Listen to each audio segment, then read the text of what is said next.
And a little bit about ChartHop and Scalus. If you can go to the next slide.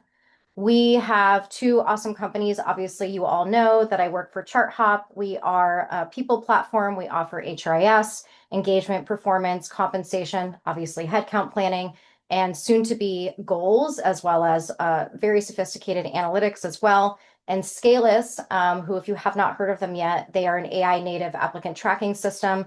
We've been able to connect with them and work with the team there. They're absolutely fantastic. Much newer to market, but very much disrupting kind of the full life cycle around what an ATS typically does as it relates to hiring and recruiting at a company. So thank you to ChartHop and to Scalus, and we're just going to get right into it. So our first speaker today is Taylor Roa. Taylor is the head of people at January. He started his career in talent acquisition and then kind of, expanded it to include also the people side. And he's not only built a number of talent and people functions, but also scaled them as well. So he's going to focus a bit on bottoms up and top down planning. I'm going to hand it over to you, Taylor. Awesome. Thank you, Pilar. Next slide. Cool. I'm going to talk about one approach, and I gave it a name just to acknowledge on the front end here, especially for startups. There's a whole spectrum of different approaches that you can take to headcount planning, and it should be informed by the DNA of your business at this current point in time, the snapshot. And so this is not a collectively exhausted list, but some example of those variables might be what is your stage and size? What is your current cash position and how constrained does your headcount planning need to be? A big one is what is the shape of your leadership team? Is it a core group of 3 leaders collaborating on this decision, or do you have a broader group of functional leaders of 10 plus? Because you can imagine those team shapes requiring a different approach, right? And so just to quickly visualize, I kind of see two important vectors or axes here. One is how top down or bottoms up do we need to be right now as a business? For example, if we are more cash constrained, we might just have to be more top down. And do we want to build a more rolling system that facilitates ongoing changes or more of a buttoned up deliverable that's locked into quarterly planning and doesn't change much throughout the quarter, right? So that's typically more of a proactive approach tied to your strategic operating rhythm. Next slide. If you're taking this more balanced, proactive approach, there's three key ingredients that I see as important. The first one is obviously your directional strategic context for managers to metabolize. And that last part of this sentence is really important to me, right? Where are we going? What company are we becoming? And how are we sharing this context to inform managers when they tell us what they need? Without that, if you ask a manager at any point, what hires do they need to make this quarter? All they can tell you is how they can solve their current pain points and the problems in front of them. But informed manager with this directional context can say, these are my problems, and actually this problem over here isn't relevant for where we're going. Here are my hiring needs for the company that you say we want to become, right? And then the third ingredient is a way to clearly and comprehensively prioritize to bring this all together. So next slide. Just to add a little bit more color to the top down and the bottoms up inputs. Obviously, top down comes from strategic planning. Most companies have this in place already. Either you're planning annually on a half year basis or quarterly. This is leadership driven. And this informs where you're primed to invest in the business and where maybe you're primed to hold off investment or maybe tolerate a little bit more pain short term. The bottoms up approach is the front lines view, the people managing the teams that are actually doing the work. They have the most acute understanding of the actual needs for this part of the business, right? And there's a few ways you can source this. If you're a smaller team, maybe your leadership group is literally just going to meet with the managers under them and coming back with this list of needs. Or if you're a bigger team, maybe you're putting out a form that's submitted that then comes together for the leadership team to synthesize. But I do want to highly recommend that this is beyond just asking what hires do you need to make, but also asking managers to justify each of those hire requests and consider what alternatives to hiring were considered. This not only helps you understand the importance of each role, but ultimately when it comes to having to cut and prioritize, the roles with a few better alternatives might be more easy to cut in that prioritization phase. So in the last slide here, How do you bring it all together? This is the most specific slide because I just wanted to show you how we do it here at January. It's first an async exercise. We have our list of business needs all piled into one spreadsheet. And then I actually have each leader stack rank each role. And we compile this together for an average priority to get that stack rank. But the most important equation here is the standard deviation because then we can highlight where are we super aligned. We probably don't need to talk much about that. And where's the red? Where are we not super aligned? We can share some context and have a very pointed meeting together and end that meeting with a decision on what's our true stack rank here before we collaborate with finance and determine what needs to be cut and how we want to phase with recruiting.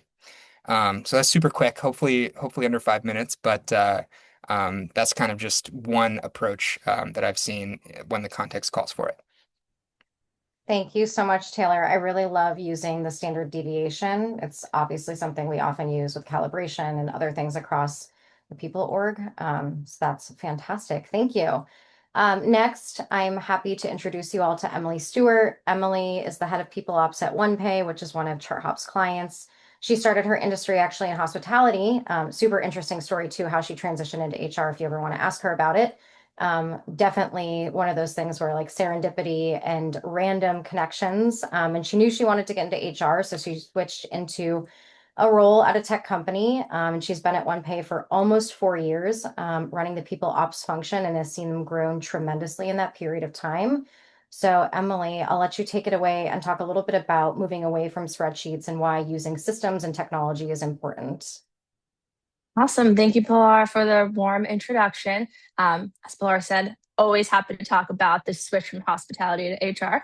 And hello, and thank you all for all the virtual attendees who are joining this call today. I'm super excited to be here today to talk about headcount planning and more specifically, how systems and tech really help to elevate and improve the process. So to kick things off, let's talk about a tool that we all love and hate at the same time, the spreadsheet. For startups and growing companies, it's how we built our first headcount plans. They're easy, they're accessible, and they're familiar to use. But there's only so much that a spreadsheet can do. At first, it works when you're small and growing, but as you scale, it becomes more time consuming, more complicated, and ultimately not trustworthy anymore. I know I've definitely felt this pain firsthand, as I'm sure many of you on this call have also. And as our organization continues to scale, we need to make sure that we're moving with speed, especially when it comes to our headcount planning, right? And as we continue to build and launch products. So why don't you just go through a few reasons why spreadsheets fail us?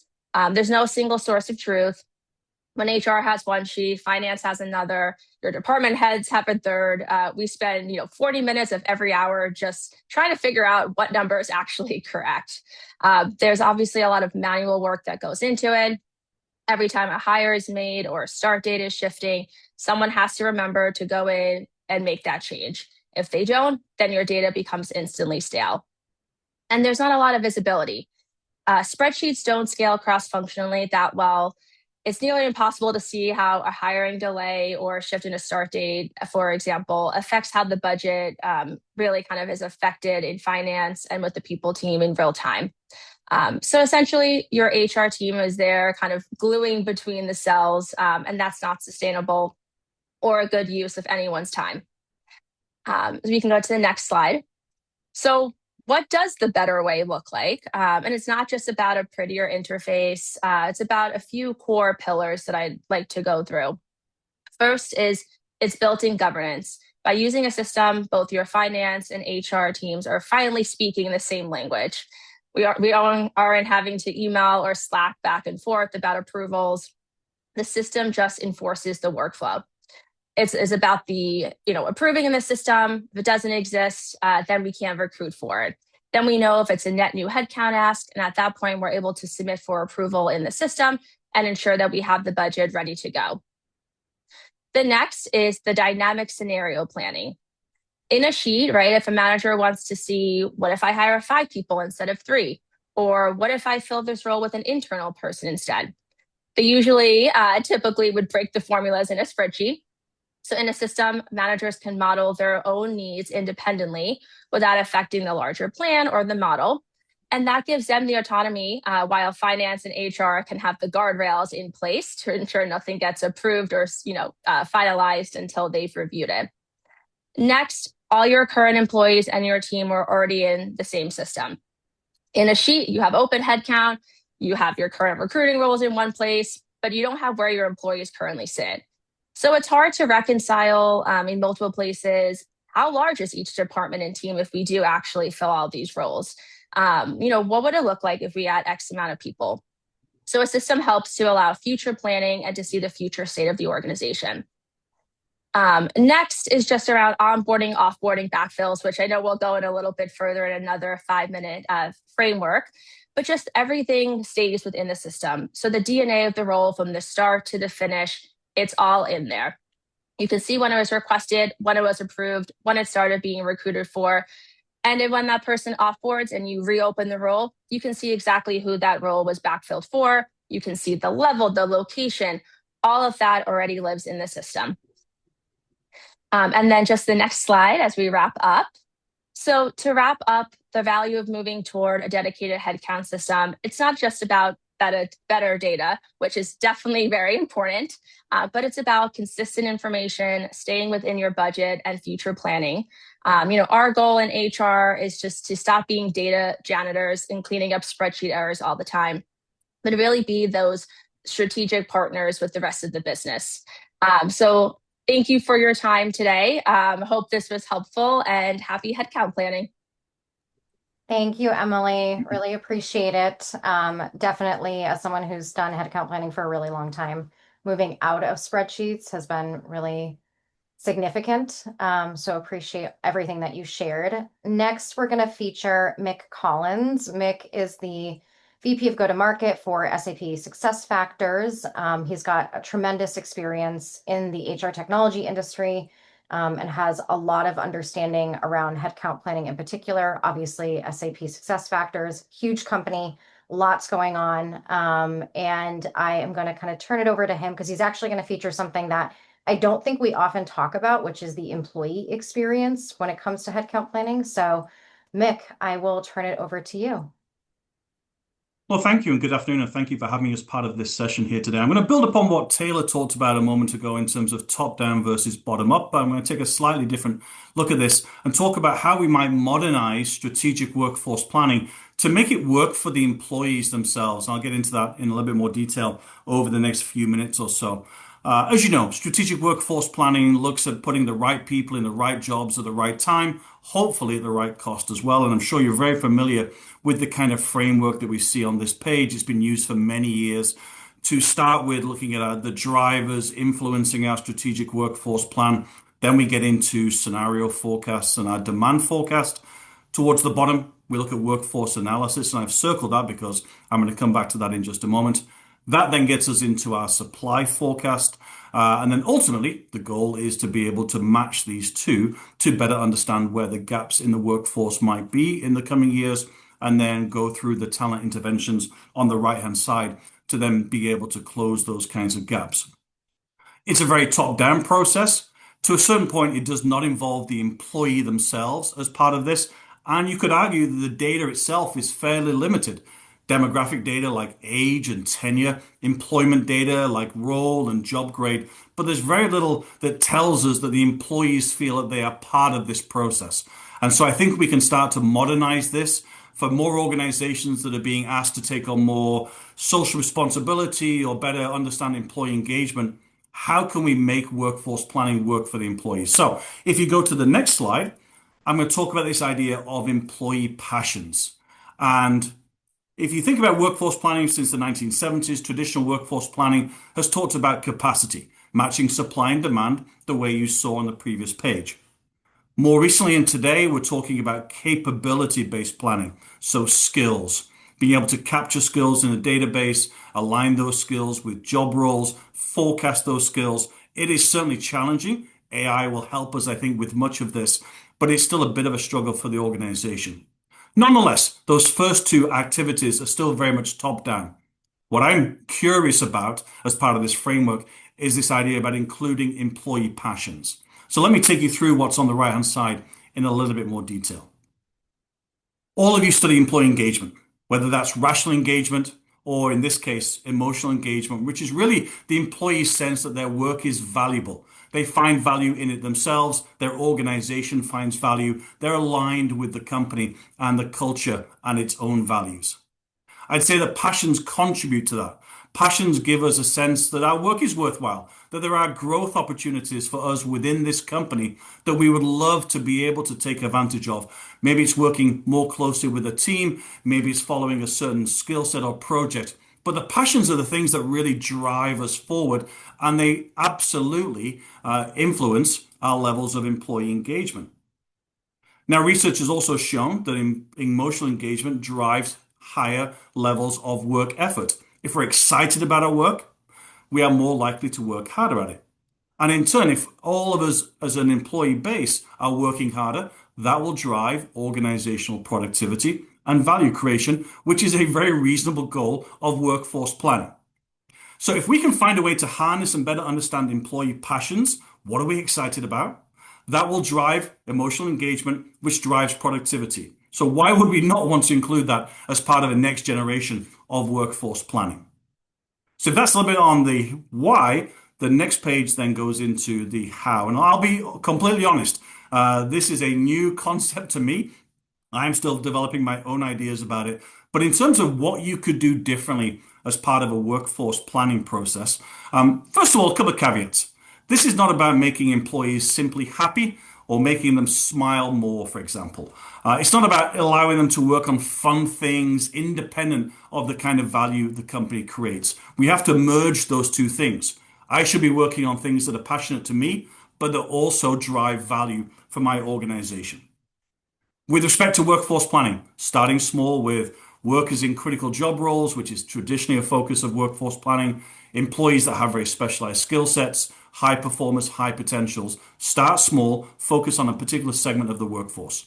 Secondly, ask the kinds of questions you see here on the page to better understand what are your passions? What are you excited about? What roles would you like to move into in the future? If you had more time, where would you spend that time? But do so in the context of what value would it create for the organization? Not just about you maximizing your own self-worth, but are we creating value for the organization? We can then start to use that data on an aggregate basis to better understand are there capability or engagement gaps within certain roles, or on an individual basis to go back to employees and say, we want to match you to future roles, but we're going to do so also based taking into account the passions that you've shared with us as well. So early stage idea, would love to get feedback on this. Thank you very much, but hopefully we can make workforce planning work for the employees themselves. Thank you, Mick. Very much appreciate it. This is definitely something that I think for those of us who've worked pretty extensively on employee engagement and how critical that is to just like overall business success. I honestly, I hadn't even really thought much about it until you mentioned it when we were initially meeting about this topic. How can we actually embed the employee experience a little bit more intimately into headcount planning? So really appreciate you featuring that and talking about it, even if it is newer and harder to do, at least like getting that idea out there, I think is really important. We're going to flip over to Ian's slides then, and we'll go back to Aisha. So introduce you all to Ian. He's the CEO and founder of ChartHop. He's also one of my bosses. All three are on the call today, so you get to see all the people that I work for. And he's going to talk a bit about how we approach and think about AI with headcount planning, which I think is really interesting. I know it's a topic we've talked a lot about just generally in the HR and finance industry is how can we use it? And I think there's a lot of different ways to approach it.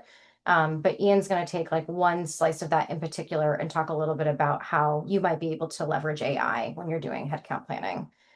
Ian, over to you. All right. So one of the things that's really fun about running a HR tech company is we build tech for our customers, and we also use that same tech internally for everything we do. So I think in the last year or two, applying AI to headcount planning is something that I can share both from our own experience internally as well as what we're seeing customers do. Like for, I think where we almost started with headcount planning was spreadsheets. I think that's where a lot of people start. And as I think we've talked about it earlier in some of these spreadsheets are a really limited way to do headcount planning because you're always just juggling so many different variables, right? There's budget, which is usually a constraint, but there's other types of constraints, the org structure and timelines and what people you might have coming or going. And there's just a lot of different considerations besides just the financial aspect when you're planning. And so spreadsheets, they store data, but they're really limited with the dimensions of the data that they can provide. And so then you take the spreadsheet data, you maybe get it into a system, like ours that has all the data, but the ability to actually ask questions of that data and introspect that data and use AI as not a replacement for your own human judgment, but as a thinking partner, a second set of eyes on the decisions you're making that never really gets tired, never forgets what happened, and is just a great collaborative partner. And so it's been really interesting as we have released AI features with our scenario planning across our customer base for what we call deep chats with the AI, which is when it's not just a question answer, but people are engaging in a deep, extended conversation. Scenario planning is actually the most common use for deep conversations with the AI, with writing performance reviews being the number two. Maybe it's the time of year. But if you go to the next slide, I think there's sort of three roles when we think about AI in scenario planning. The first is just like asking and answering questions about your own data. This is something maybe you could do previously by pulling up the data in some kind of interface, but just being able to ask the AI in a natural language, hey, maybe you build a scenario where you've got 6 engineers added to your platform team. Instead of going and digging around a bunch of reports for the answer, you just ask, hey, how does this affect our Eng to PM ratio this year versus last year? And the AI just goes and gets the answers for you. And so that obviously saves a ton of time and energy. It's just answers and questions in seconds that used to take hours or even days to figure out. So giving that ready access to data is the first level. But then I think once you're, working together with the AI, surfacing the like blind spots, whenever, because of scenario planning and headcount planning is such a multifaceted decision, there's always things that you just forget about. And so the AI can actually, it's good at just surfacing patterns that you might not have spotted yourself. So, for example, it may be a scenario you've added increases the average tenure on the sales team by 18 months because you're not backfilling for junior roles. Is that going to have an impact that you didn't expect on your overall ramp and production, right? Like the AI can just sort of spot things that you might not think to look for. And as we, customers have different priorities or for their organization, being able to remind the AI to always look out for something that makes sense to a particular organization is just, it can really help just remind you as a person trying to plan. And then the deepest interaction is really that kind of pressure testing. I think because you can really use the AI as a first pass reviewer that you can actually put in the role of, hey, as a CFO, give me some feedback on what we're proposing here. What are the risks? What are some questions that my investors might ask or my board members might ask about the set of proposals that I've had? And just even just asking the AI to put itself in the shoes or persona of a stakeholder, asking from the perspective of a particular employee, what might they think about this set of changes? Being able to just pressure test and partner and pair on what's being proposed. It's like a sort of sparring partner for the decision-making process. And that's where I found it, even though it's not personal level, to be really, really impactful. So we go to the next slide. I think, the big thing about as different platforms create different AI solutions, including ours, there's the general LLMs, ChatGPT, Claude, Gemini, that are really powerful and have a lot of information and accessibility, but you have to sort of start from scratch every time. Even if you're building up a project, they're not going to have the level of context that a platform AI has. So, when you do scenario planning in a platform like ours, it automatically knows your org structure. It can see all the changes you've made in the scenario. It has all the historical data to compare against.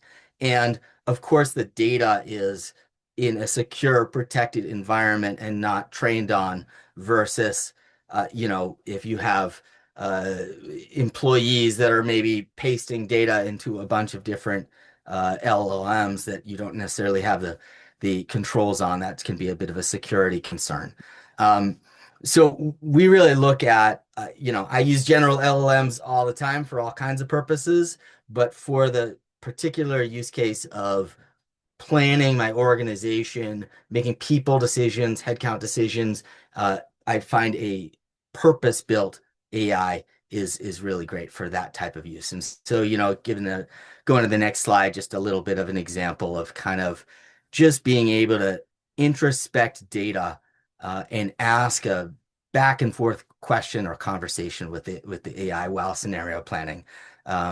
We're obviously, I think we're still at the beginnings of how AIs and agents and co-pilots will interact with scenario planning, but I think it's going to be that partnership of the AI that can gut check your assumptions, flag things you might have missed, and ultimately help make better decisions. So it's been really, really exciting area to build on and to use as we plan ChartHop.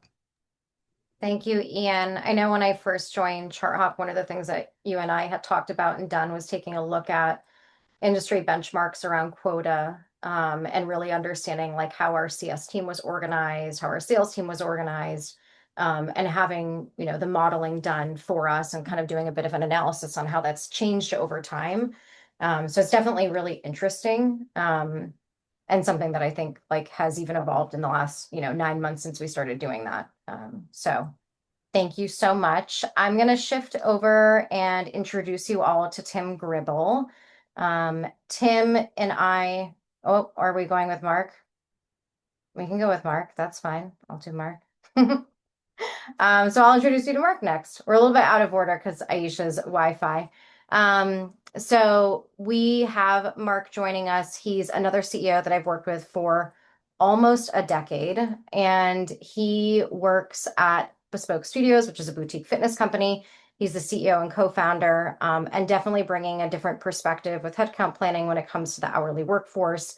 And that can dramatically change how you're doing headcount planning when you have on-site workers, part-time employee bases, very, very different oftentimes.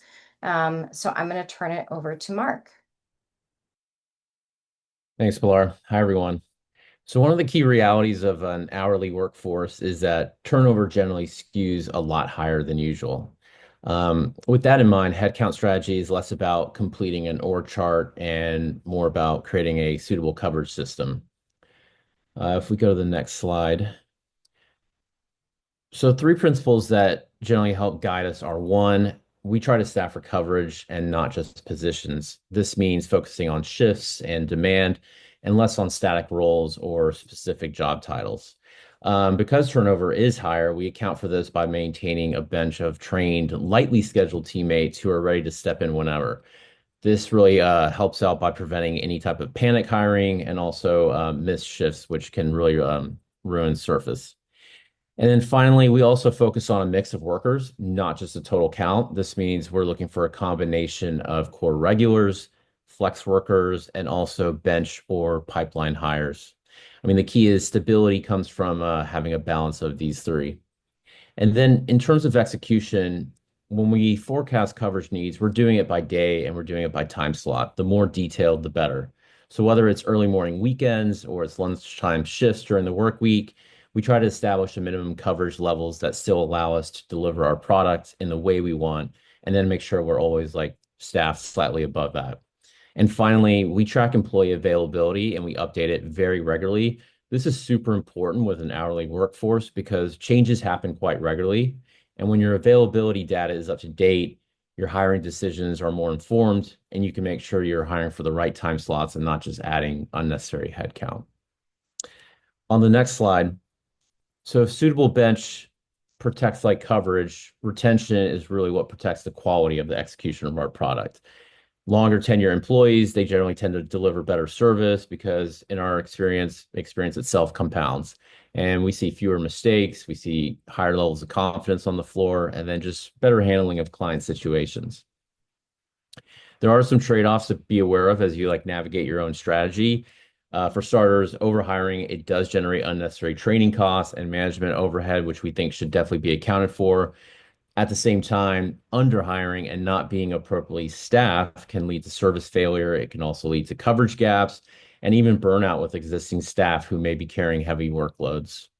It's for these reasons that, we try to make sure that our bench is always sized to reflect like actual turnover rates. Then as attrition happens, we're not scrambling. We're actually able to graduate bench employees into our core team roles. On the next slide, so to wrap things up, it's important to recognize that with an hourly workforce, we're not trying to eliminate turnover. We're essentially keeping it top of mind, and we're designing for like reality, not perfection. And in the end, if effective staffing model, it really should still be able to deliver a great product consistently, even when change happens, which, as we know, is quite often. Thank you very much. I hope this was helpful. Thank you, Mark. And then lastly, we have Tim, unless we can get Aisha on, so we'll see if that's possible. Tim is a CFO by trade, so he's spent his entire career in finance, and then he recently became the CEO at Cypress, where he and I have worked together for the last 5 years. And one thing that Tim and I have worked on pretty extensively is how we approach backfills. And that's been something that I think we've done quite differently over the time that we've worked together. And it's really evolved into a very different framework for us in conversations with the team. So I'll let Tim take it away and talk a little bit about how you can rethink backfills. Sure. Thanks, Pilar. And thank you all for having me. Happy to kind of talk through how we think about it, how Pilar and I thought about it as we work together at Cypress. So as we move to the next slide, the real high level is just to be intentional and strategic. So use every departure as an opportunity to assess, not just maintain momentum, and use it as a forcing function for learning and to drive alignment within the organization. So as we go to the next slide, we'll go through a few questions that are helpful in driving this alignment. So first, what did we learn? What worked well about the person's contributions and skill set? Did we find misalignment either in seniority, scope, skills, team fit? Are there gaps that the role exposed during the tenure of the person who's leaving? Do these gaps indicate that we have right processes in place or supporting teams to make them successful? Are there team imbalances that need to be considered that we missed during our initial planning? Is there anything we would do differently during the hiring and interview process? So these questions are all building to the retrospective of, if I could go back in time, what would I do better in bringing this role in person on board? Next question is more about what changed during the tenure. So how has the context changed? How has the team evolved since we originally created this role? How did our business priorities change? Have dependencies or workflows shifted? Do I have the team capacity to support this role during onboarding and help them be successful? Taken together, questions 1 and 2 serve as a solid foundation for a retro of the role. But we don't drive looking in our rearview mirrors. We should also consider the future needs for our teams, and that's what we get to in the next few questions. Number 3, I think Taylor hit on a little bit and is really important, which is what actually needs doing. Are there new skills or capabilities that the team needs? Can we break the role into discrete work streams, not job descriptions? Of the tasks that need to be done, which require deep institutional knowledge versus specialized expertise? How much of the work is ongoing versus project-based? And then which responsibilities could be distributed, automated, or eliminated? These questions are all different ways of digging into what problem are we actually trying to solve? A backfill is a very specific solution, but if you don't have clarity around the problem or the opportunity, then the solution may not fit no matter how well you execute. Once we align on the opportunity, then we should take a little time to ask ourselves if a backfill is the best solution to that problem.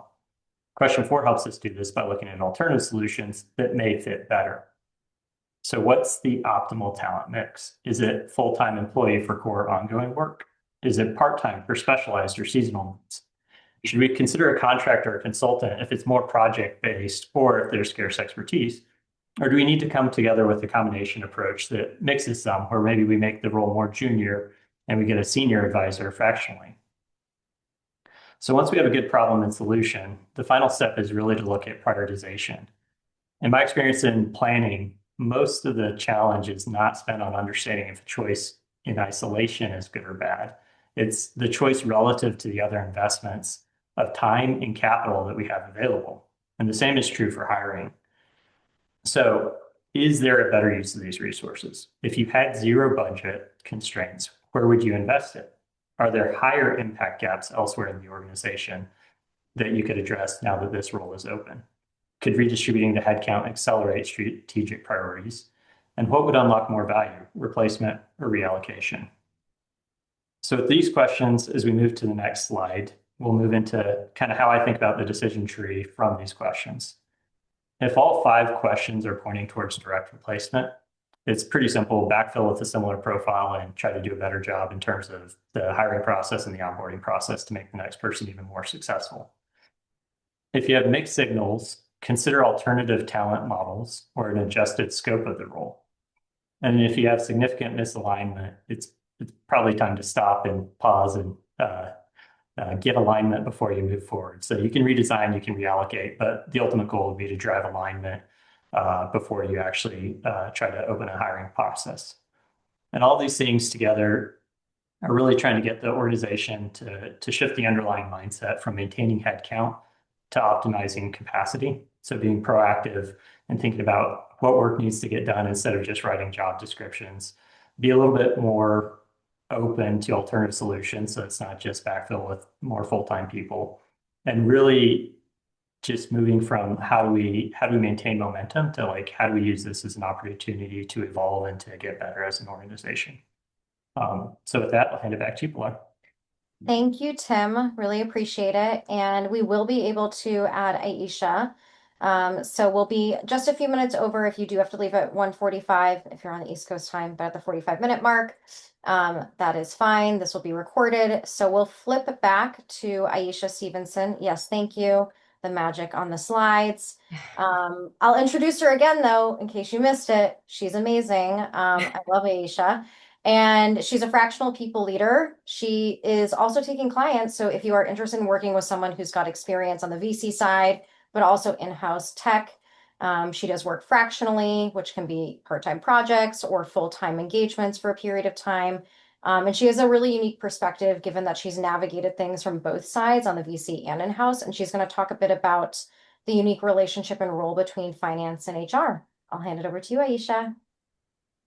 I am so sorry, everyone, but I hope that it gave everyone a little bit of excitement, and I got to hear everybody's what everybody was talking about, and it was really great. And hopefully mine will inform theirs and give you a good overview.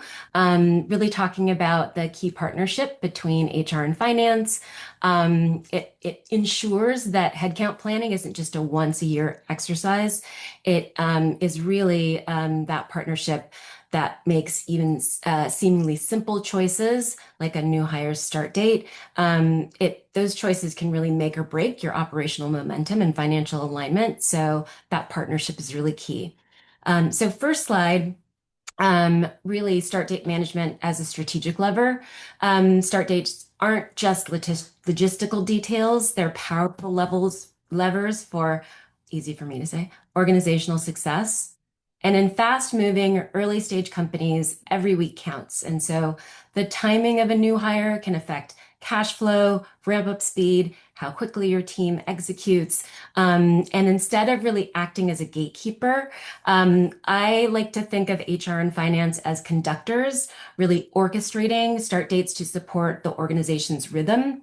And throughout the company. And so while it's tempting to really hire quickly under pressure, pacing your hires strategically prevents overwhelming HR, finance, and hiring managers across the company. Next slide. And so coordinating with finance is really about aligning spend with strategy. Start dates, new hire start dates obviously impact your budget. So whether you use a chart hop, Workday, or some other platform, syncing new hire timing with payroll and financial goals is essential. When I first started, I did not have a really solid financial background. And so I really leaned on my finance partners, but I really learned so much from them. And it's really in this area. Before launching your hiring plan, you need to make sure that HR and finance are really aligned on how each decision for each team translates into dollars for their budget. So don't underestimate the value of rolling forecasts. They give finance the predictability that they want, and really HR the agility that we want. So, for example, extending a start date by 30 days can provide breathing room and reduce the risk of costly corrections down the line. Next slide. Optimization, not obstruction. So strategic timing isn't just about creating delays, it's about maximizing value. And as the organizations that I was involved in grew, we found that setting 1 or 2 hiring windows per month or quarter really reduced the chaos and improved onboarding. New hire cohorts in these spaced out hiring windows formed strong bonds. It boosted employee engagement and retention, all those things that you're really looking for on the people side for sure. Specifically related to some of the teams for engineering and product teams, sometimes aligning start dates with project kickoffs, improved efficiency. Or for sales or support teams, earlier start dates really helped capture peak demands in the sales cycle. And so the goal here is really always to maximize each hire's impact and not to slow the business down. And HR finance, that partnership can really help that process. Next slide. The power of systems in headcount planning. As your company scales, ad hoc methods can't keep up.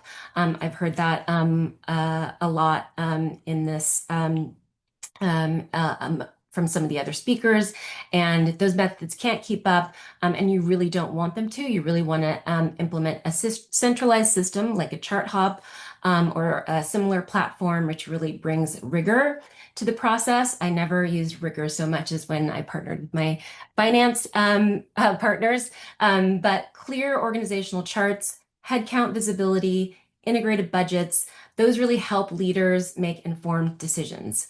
And those systems really enable scenario planning, which as you get bigger is so, so important.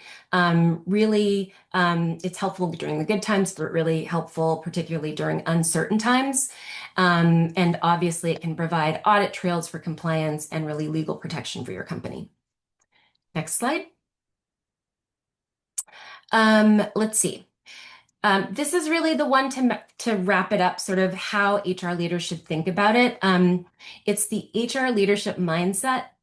HR's role is really to turn strategic headcount plans into actionable timelines. And so managing start dates is one of the most tactical, high leverage actions we can take. We're not just order takers. We're stewards of the timing and the cost. So partnering early and often with finance and using those systems, not spreadsheets, which we just heard, those are good in the beginning when you're small, but they can really break down. And they really don't allow you to model options and prepare for what if scenarios. And that's really increasingly important as your business grows. And so when HR, finance, and business leaders are aligned, headcount planning becomes a really powerful engine for growth, not just a checkbox exercise. Although don't put checklists down. I mean, I needed them to get through everything, including my consulting, but really it's that planning ahead with finance that can really make it successful. And to sum it up, really treating headcount planning as strategic and a year-round process, using start dates as levers, coordinating closely with finance, optimizing hiring windows, leveraging systems, and embracing your role as steward of organizational success. And when all of those elements can come together, headcount planning drives real impact across your organization. Thank you. Appreciate it, Aisha. We're a little bit over. We did reply. There was some Q&A that came in, so we did reply to it. And if you had other questions, definitely feel free to reach out to us or connect with any of the speakers. If you're interested in keeping up with some of the stuff that we're doing, we do have a newsletter. We have our People Ops jobs board. So if you are in the market for a new position and you're interested in seeing what might be out there, we have new jobs every single week that we add to it. If you're interested in finding something different, and just a big thank you to ChartHop and Scalus and all of our speakers who spent time. I know we often have a lot of folks who review this later, in addition to those who attend live. So really appreciate it. And just a big thank you for joining us.